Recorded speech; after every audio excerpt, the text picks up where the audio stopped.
미국엔 나스닥, 우리나라에 코스닥이 있다면 뉴스쇼에는 뉴스닥이 있습니다. 뉴스쇼 증권시장 뉴스닥. 오늘은 박브라더스 조입니다. 더불어민주당 박용진 의원 어서 오세요. 안녕하세요. 서울 강북구 출신의 더불어민주당 박용진입니다. 네, 국민의힘 박성중 의원도 어서 오십시오. 네, 안녕하세요. 서울 서초의 박성중입니다. 그냥 짧게 단답형 질문 하나 드리고 갈게요. 그냥 단답형으로 답 주세요. 국감 이제 끝났지 않습니까? 네네. 몇 점 주시겠습니까? 셀프로 점수를 주신다면 누구 먼저? 박용진 의원님? 개인적 점수요? 아니요, 이번 국감 전체에 대한 이번 점수. 국감 전체. 전체에 대한 점수. 68.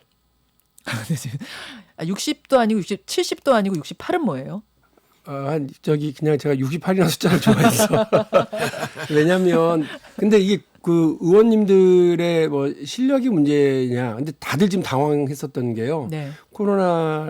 코로나 상황에 국정감사.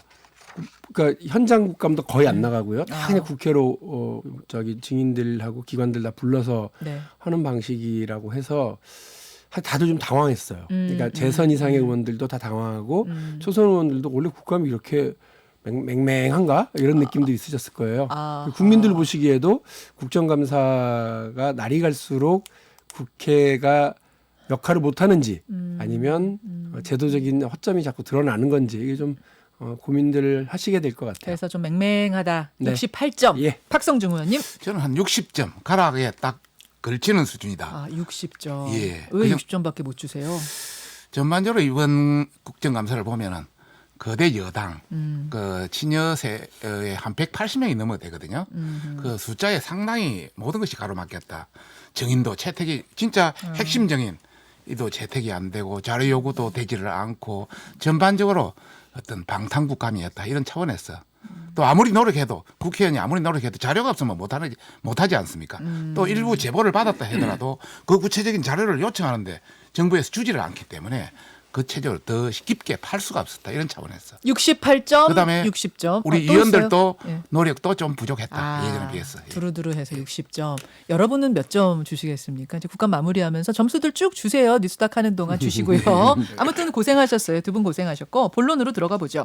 박용진 의원님, 상한가 하한가 오늘은 어느 쪽입니까? 전 상한가입니다. 상한가 누굽니까? 이재용 삼성전자 부회장. 네. 아니 그나저나 저 빈소를 다녀오셨더라고요, 박 의원님. 예, 다녀왔습니다. 사실은 뭐 타칭 삼성 저격수, 자칭 삼성 지킴이신데 또 저는 물론 추모를 마음으로는 하시겠지만 빈소까지 찾아가는 거는 상당히 고민이 되셨을 것 같은데 가셨다는 소리 듣고 조금 놀랐어요. 그러니까 저는 이제 사실 유족은 불편할 수 있겠다. 왜냐하면 박용진이라고 하는 사람이 가지고 있는 이미지가 있어서. 근데 제가 개인적으로 이재용 부회장을 만난 적도 없고요. 그 일가분들은 전혀 모릅니다. 네.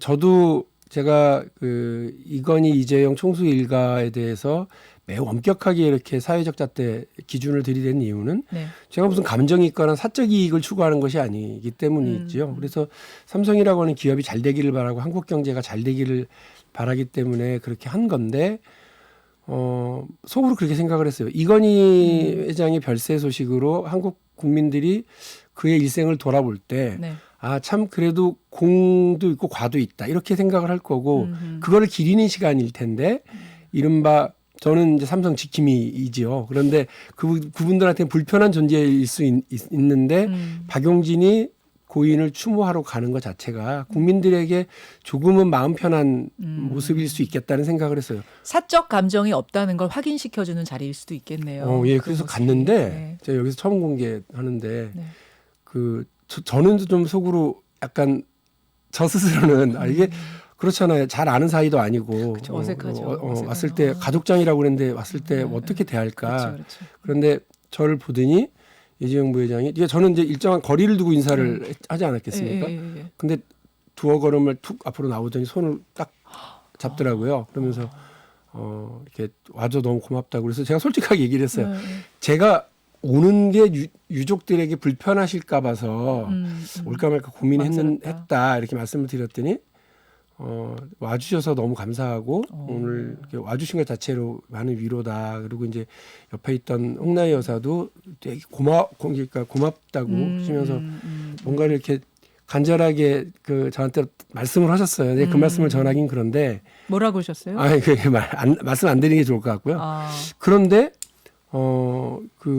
그냥 저는 제 드린 말씀 다 드렸고 그냥 좀 거기 뭐 무슨 다른 메시지를 전하러 간 게 아니기 때문에 애도의 말, 애도의 말씀을 전하고 왔고 걱정했던 것보다는 훨씬 서로 편한 시간을. 이게 잘 가셨어요. 네. 그 장례식장이라고 하는 데가 그런 곳인 것 같아요. 그러니까 서로 약간 묵은 감정이 있거나 이런 거를 정리할 수 있는 시간이기도 그렇죠. 같은데 그래서 오늘 제가 이재용 부회장을 상한가로 한 이유도 네. 한 시대가 갔다. 이제 그러니까 이재용 부회장의 시간이 왔다. 저는 이 얘기예요. 이미 그가 삼성이라고 하는 그룹을 이끌면서 시작한 지는 꽤 됐습니다만 전면에 나선 거는 5년 6년의 시간이 지났습니다만 네. 그 사이에 여러 실수도 있고 문제도 많이 일으켰죠. 네. 그러나 그냥 어떻게 보면 두 번째 출발을 할 수 있는 시간이 된 거예요. 이제 잘해라. 네. 진짜 잘해라. 네. 올바르게 해라. 이런 이야기예요. 그래서 이재용의 시간이 왔고 자기 능력을 제대로 보여줄 수 있는 두 번째 출발선에 왔다. 이거는 아버지가 주어진 또 다른 출발선이거든요. 그러니까 너무 저는 길다. 그리하여 상한가 이재용 부회장이다. 마지막 조문에 그 응원까지 간 거 보니까 우리 박영진 의원이 많이 크긴 컸구나. 제가 원래 키가 의원님보다 커요. 키가 커요. 키가 크십니다. 저는 이건희 회장 사망하면서 여러 가지 이슈가 지금 뭐 동시다발적으로 떠올랐는데 그중 한 가지 문제를 두 분하고 조금 얘기해 보고 싶어요. 뭐냐면 상속세 얘기거든요. 이건희 회장이 보유했던 주식 자산만 18조 원입니다. 이건 이제 상속을 해야 되는데 이 중에 상속세로 내야 할 것이 10조 원. 왜냐하면 60%를 내야 되거든요. 그래서 10조 원을 내야 된다. 이러다 보니까 국민청원에 삼성 상속세 없애주세요라는 청원까지 올라갔어요. 너무 많다. 근데 또 한쪽에서는 아니 많이 벌었으면 많이 내야지 뭐 이런 이야기도 오고 가고 이 찬반이 오고 가는 와중인데 제가 알기로는 두 분도 찬반이 갈리는 걸로 압니다. 박성중 의원님. 상속세를 우리나라만 볼 수 있는 것은 아니고 기업은 세계 경쟁력이기 때문에 세계를 한번 뒤돌아볼 필요가 있습니다. 세계랑 비교해보자. 예. OECD 국가 중에서 상속세 우리나라 세계 두 번째입니다. 기업으로 본다면 지금 30억 초과 이상이 50%고 최대 주주 특수관계인은 20%가 더 플러스 되기 때문에 전체적으로 우리나라 세계 최고입니다. 그런 차원에서 이번에 18조 중에 10조는 실제는 56%에 해당합니다. 그래서 세계에서 가장 높은 어떤 상속세다. 그다음에 우리나라 100년 기업이 거의 어려운 이유가 바로 이 높은 상속세 때문에 정말 여러 가지 기술이라든지 기법이라든지 이런 게 전수가 돼야 되는데 자식들한테 전수가 될 수 없는 그런 상황이 되어 있기 때문에 이건 문제가 된다. 그리고 경영권 방어라든지 이런 차원에서 굉장히 큰 문제다. 특히 이제 상속세가 OECD 국가 중에 35개 뭐 국가 중에 그럼 상속세가 어느 정도 되느냐? 상속세가 없는 나라. 없는 나라가 37%, 40%가 상속세가 없습니다. 아예 없어요? 없습니다. 없어지고 있습니다. OECD 국가인데? 네네네. 그래요. 왜 그러느냐? 상속세 전에 이미 소득세라든지 법인세라든지 재산세라든지 기타 양도소득세라든지 이런 세금을 거의 많이 냈기 때문에 이제는 상속세 옛날같이 탈루라든지 탈세라든지 이런 개념이 들어있다면 모르지만 이제는 거의 투명하게 드러나지 않습니까? 그런 차원에서 상속세를 없애야 된다. 이런 논리가 크게 이제 먹혀들고 있고 미국의 많은 경제학자 한 2천여 명이 상속세를 없애자 이런 운동까지도 있었습니다. 그리고 이제 결과적으로 보면 우리는 5년 만에 상속세를 분납해야 됩니다. 그 미국 같은 경우는 한 40% 상속세가 있는데 지금 1%씩 줄여가지고 앞으로 25%까지 내린다는 운동을 지금 하고 있습니다. 일본 같은 경우는 20년 분납을 합니다. 20년. 독일 같은 경우는 10년 동안 이자가 없습니다. 이런 식으로 해서 독일 같은 경우는 30%밖에 안 되거든요. 그렇더라고요. 그만큼 이 상속세가 세계 각국에 상당한 그 어떤 핫한 어떤 과제가 되어 있기 때문에 기업의 우리도 발목을 잡는 것이다. 기업이 발목을 잡을 수 있기 때문에 우리도 유연하게 세계에 따라가자. 없애자 이건 아니지만 줄여야 한다. 그래서 반 정도까지는 줄여야 된다. 제가 한번 읽어볼게요. 그래서 1년에 1%씩 뭐 해서 뭐 25년을 잡고 예. 한꺼번에 줄이면 국가에 문제가 있기 때문에 네. 그런 식으로 우리는 나가야 된다. 그리고 분납이라든지 이런 것도 5년이 아니라 10년 뭐 이렇게 좀 더 넓혀야 된다. 이런 차원입니다. 미국 40%, 영국 40%, 프랑스 45%, 독일 30%, 이탈리아 4%. 그 외에도 예를 들어서 호주라든지 뭐 뉴질랜드라든지 캐나다라든지 네. 룩셈부르크, 스웨덴, 멕시코, 이스라엘 이런 나라들 아예 없습니다. 그래요. 자, 40% 가까이. 박용진 의원님. 나눠서 봐야 될 것 같고요. 저는 상속세 전체를 없애자 그건 말도 안 되는 얘기라고 생각을 합니다. 그거는 그야말로 불로소득의 전형이죠. 아버지가 열심히 일한 거하고 나하고 무슨 상관입니까? 그러니까 아버지가 열심히 일하는데 내가 뭘 도와서 아버지가 돈을 많이 벌었느냐. 그리고 그거는요. 그 돈을 형성하고 그 자산을 형성하는데 정말 기여한 그 본인에게 물리는 돈이 아니잖아요. 그분 돌아가시고 나면 예. 그 유족이 그야말로 이게 갑자기 내가 그분하고 DNA가 같다는 이유로 혹은 같은 유족이라는 이유로 느닷없는 엄청난 자산이 생기는 것에 대해서 사회적으로 그 부분에 대한 것은 부의 형성을 통해서 새로운 계급이 형성되는 것을 반대하기 때문에 우리 공화국의 이념 자체가 그거를 이렇게 제도적으로 만들어 놓은 거라고 저는 생각을 합니다. 전에도 말씀드렸듯이 예. 뭐 박정희 대통령 시절 그리고 이승만 정부 시절에 더 상속세 비율이 훨씬 높았다. 많이 냈다면서요? 예. 그러니까 그 문제를 가지고 뭐 보수 진보 이념적으로 무슨 이렇게 대립적으로 생각할 필요 전혀 없다. 사회적 합의고 정치적 합의다. 근데 제가 둘로 나눠보자라고 말씀드리는 건 뭐냐면 그냥 이렇게 상속세를 논하는 거는 저는 일고의 가치가 없다. 오히려 더 강화해야 된다.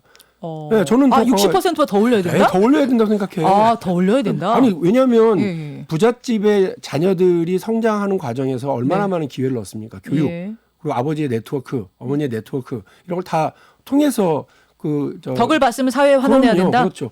그런데 지금 말씀하시는 건 기업과 관련된 건이에요. 네네. 그러니까 지금 청원운동의 제목이 뭐 삼성 상속세 없애주세요인데요. 그 제목이 틀렸습니다. 삼성은 상속세를 내질 않아요.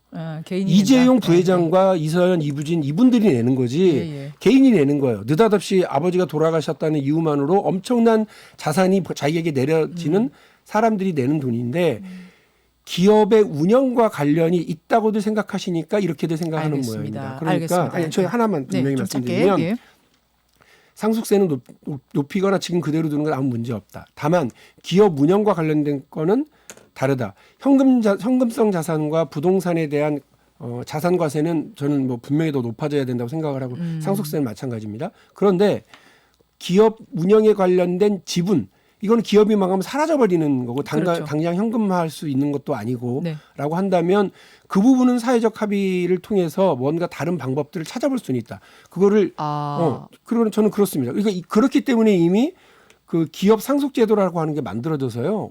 매출 5천억 정도까지의 기업은 이렇게 사실상 상속이 가능하도록 기업 운영권 자체가 보존이 가능하도록 지분이 보호되도록 여러 세제 과정이 다 있어요. 그런 걱정은 하지 말란 말씀이에요. 그러니까 전혀 국민들이 오해를 할 수 있을 것 같은데요.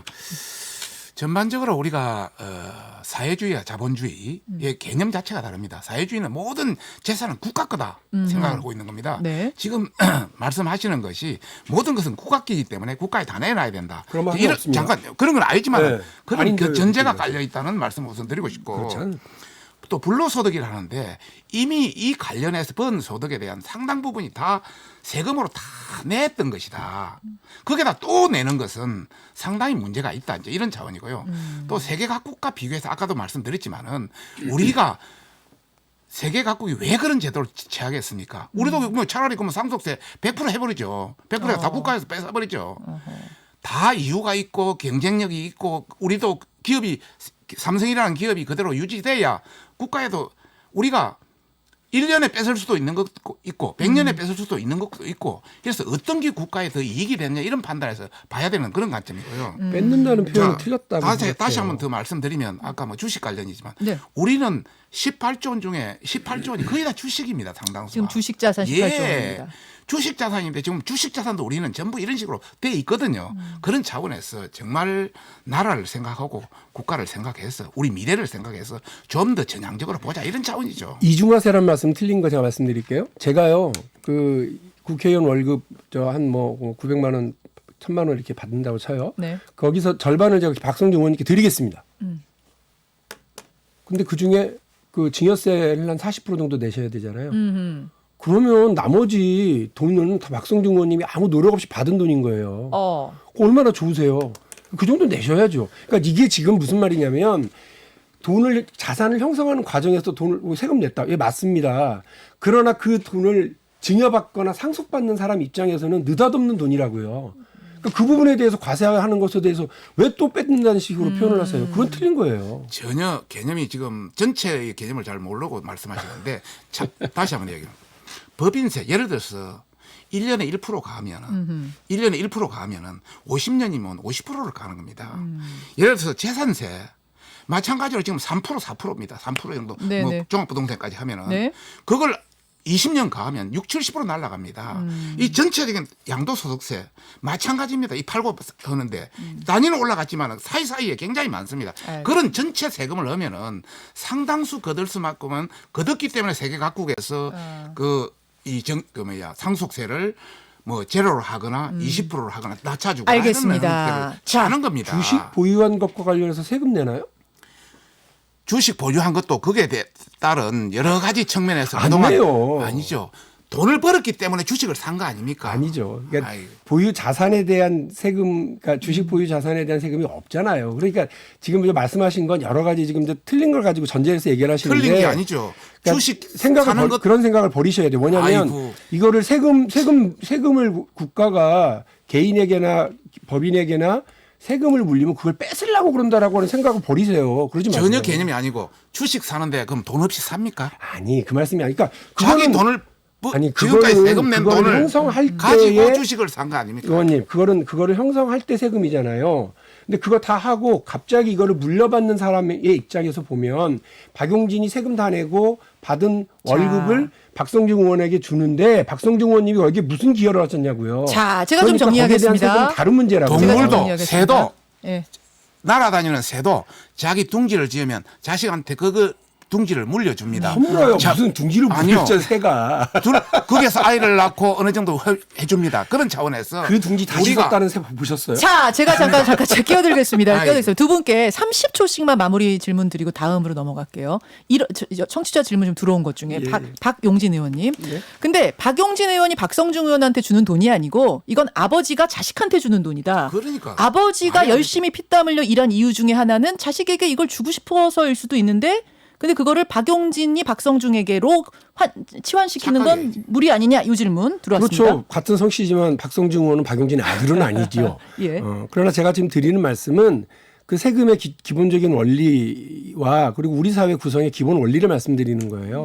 그러니까 불로소득으로 형성된 그러니까 부자 관계로 형성된 것 때문에 내가 출발선을 어떤 부모를 만나느냐에 따라서 완전히 달라져야 된다라고 하는 걸 기본적으로 인정할 수 없는 거예요. 알겠습니다. 그리고 또 그냥 현금성 자산이 아니라 기업이라고 하는 경영권을 물려준다니요. 이런 개념은 존재한 적이 없었어요. 자, 박성중 의원께도 제가 짧게 질문 드리고 넘어갈게요. 이런 질문이 들어왔습니다. 어쨌든 그 기업이 성장하기까지는 국민들이 다 그걸 팔아주고 뭔가 사회적인 어떤 인프라에 덕을 본 거 아니냐 따라서 낼 수 있는 거 아니냐 어떻게 생각하세요? 맞습니다. 국민이 팔아주고 사줬기 때문에 그 기업이 클 수 있었습니다. 다만 그걸 한꺼번에 뺐느냐 한꺼번에 국가에서 가져가느냐 아니면 나누어서 천천히 해서 그걸 키우면서 가져가느냐 하는 문제입니다. 그게 세계 각국에서 고민하고 하는 문제입니다. 한 말씀만요. 그럼 아니 그럼 LG 그룹 지금 국가가 뺏는 중이에요? 구광모 회장이 5년 동안 세금 내잖아요. 내지만 경영권 누가 손댑니까? 컨셉 세금 내라는데 무슨 나라라 해서 컨셉 자체가 그러면 차라리 이거는 100% 부과하죠. 100% 국민의힘이 100% 부과하죠. 이상한 선동을 하시는 거예요. 아니요. 자, 제가 기업을 뺏는다고 얘기를 하시다니요. 지금 그야말로 사회주의 컨셉 자체가 거예요. 사회주의 개념으로 잘못돼 있는 거예요. 그러면 차라리 100%가 부과하죠. 제가 끼어들겠습니다. 이거는 결론이 안 나요. 왜냐하면 두 분이 생각하시는 개념 자체가 바탕에 깔린 전제 자체가 지금 다르기 때문에 이건 끝까지 두 분 토론하셔도 결론은 안 날 문제입니다. 네네. 다만 박용진 의원은 올려라 몇 %까지 가능? 올려야 된다고 보세요? 100% 올리죠 뭐.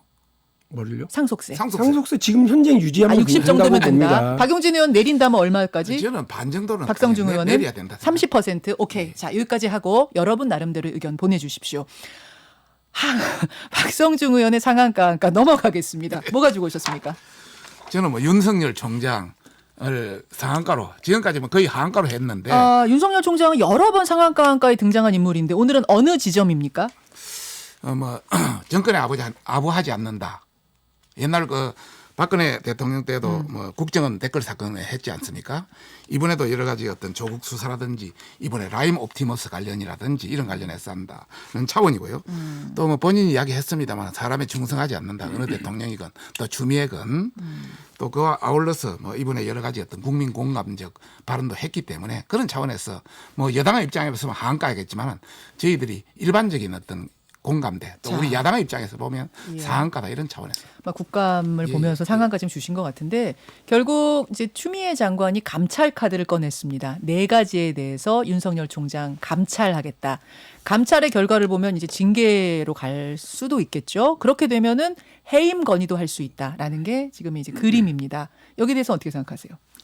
말이 안 되죠. 이번에 추미애 장관이 이렇게 한 것은 윤석열 총장이 라임 옵티머스 사건에 대해서 전반적으로 검찰의 수사를 들어가려고 하니까 이번에 라임 옵티머스 사건이 어떤 겁니까? 5천여 명이 관계되고 2조 1천억이라는 돈이 국민에게 여러 가지 피해를 입힌 사건 아닙니까? 여기는 뭐 청와대도 관련돼 있고 여당 정치인도 관련돼 있고 국회의원도 관련돼 있고 많은 여당 부분이 더 많이 관련돼 있다 보니까 이번에 윤석열 총장이 수사를 들어가려 하니까 그 수사 지휘권을 발동해서 일단 윤석열을 배제해버린 거 아닙니까? 이런 차원에서 이것은 말이 되질 않는다. 옛날 부산 저축은행 사건 마찬가지입니다. 그런 차원에서 이건 굉장히 문제가 있다.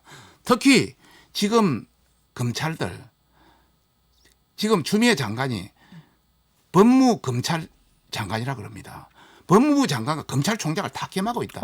라인도 전부 그쪽으로 바꾸고 있다. 이런 차원에서 이게 뭐 제대로 수사가 되겠습니까? 그래서 저희들은 특검을 주장하고 있는 거죠. 어제도 늦게까지 라임 옵티머스 사건은 특검만이 해결할 수 있고 그 밝혀낼 수 있다. 이렇게 규탄 대회하셨죠. 자, 그러면 결국은 이 감찰이 좀 무리한 감찰이고 윤석열 총장 스스로 옷 벗어라 압박하기 위한 감찰이다. 이렇게 보시는 거예요?